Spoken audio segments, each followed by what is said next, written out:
Hi, welcome to beautiful Lake Tahoe. I'm your chef in Tahoe, Travis Woodcock.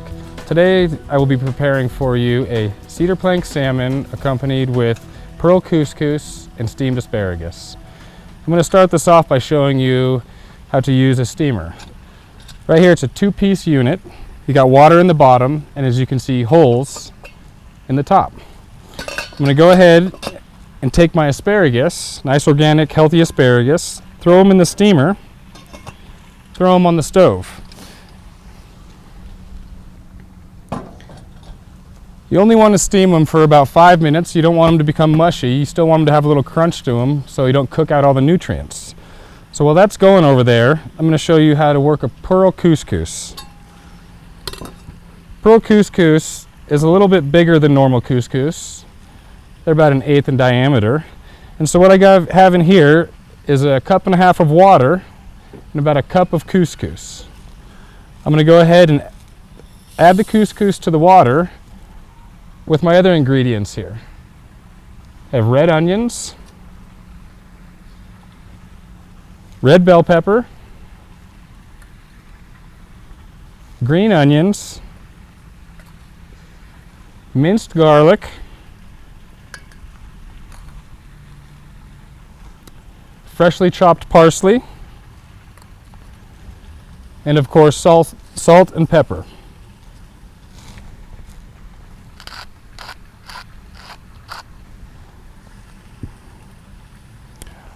I'm going to go ahead and mix this up a little bit. It's not key that you need to have the water already boiling for this. It's an 8 to 10 minute process. Mix them all in so the ingredients look nice. I'm going to put this cover on, throw it on the heat, turn it on high. When you see steam coming out, you have about 8 minutes. Turn the dial all the way to low, and you should be good from there. The next step to this dinner is a cedar plank salmon. Right here I have a cedar plank. You can get it at any hardware store, cooking store, Walmart, any one of those. It's just a normal piece of cedar that's not stained. It's very soft. If you get it from the hardware store, you look for a soft piece, maybe sand it a little bit. Depending on the thickness, I've had this one soaking in water for up to 2 hours. So when you put it on the grill, it doesn't burn. Next step is to grab my salmon out of the refrigerator. Make sure you always keep your fish cold. Do not leave it in the sun.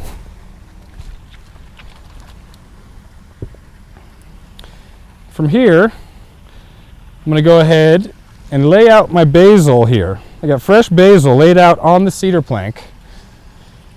It gives a good visual and flavor to the fish. On top of that, I have some lemon rounds.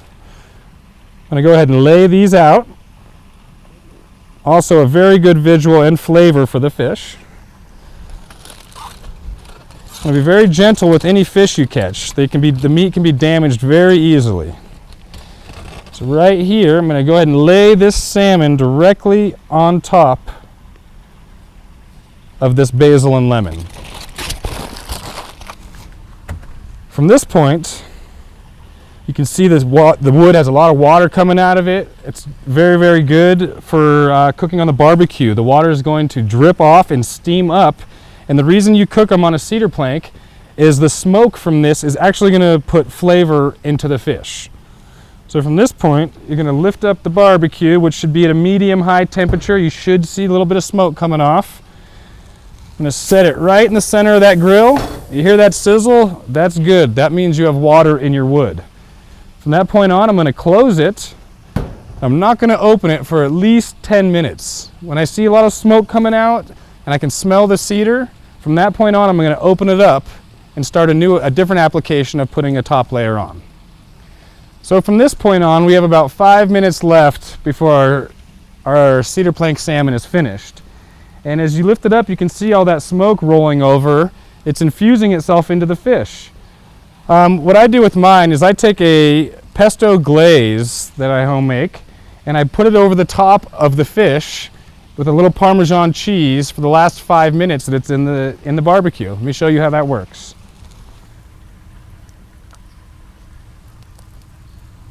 You just lay it right over the top of it.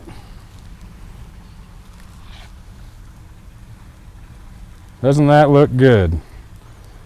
Adds a lot of flavor to the top of it. The bottom has the basil and lemon flavor. Top has the pine nut and basil from the pesto. And from that point, fresh Parmesan cheese, obviously.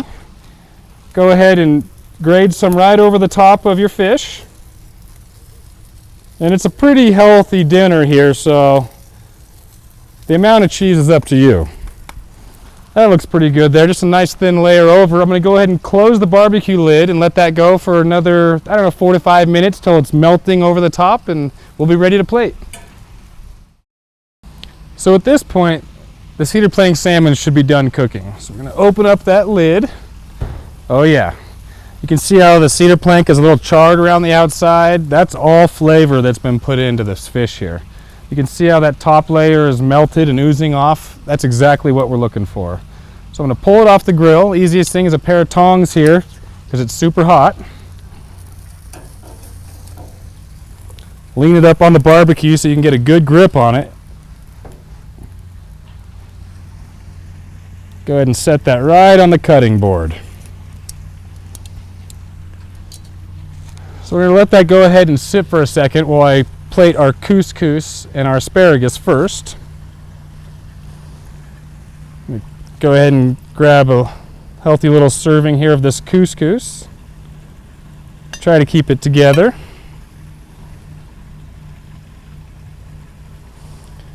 And then, like I say, foods are finger foods. You're going to have to go ahead and grab these with your hands. Set them right on the plate so it looks very nice. So now that I've got these two items plated, I'm going to come back here to the fish.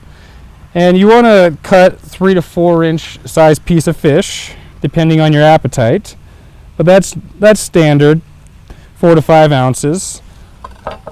And that fish spatula that I was talking about previously is perfect for this, because you can lift up the lemon and the basil that's underneath the fish. Bring it on over and see how easy it slides right off that spatula. That's what we're looking for.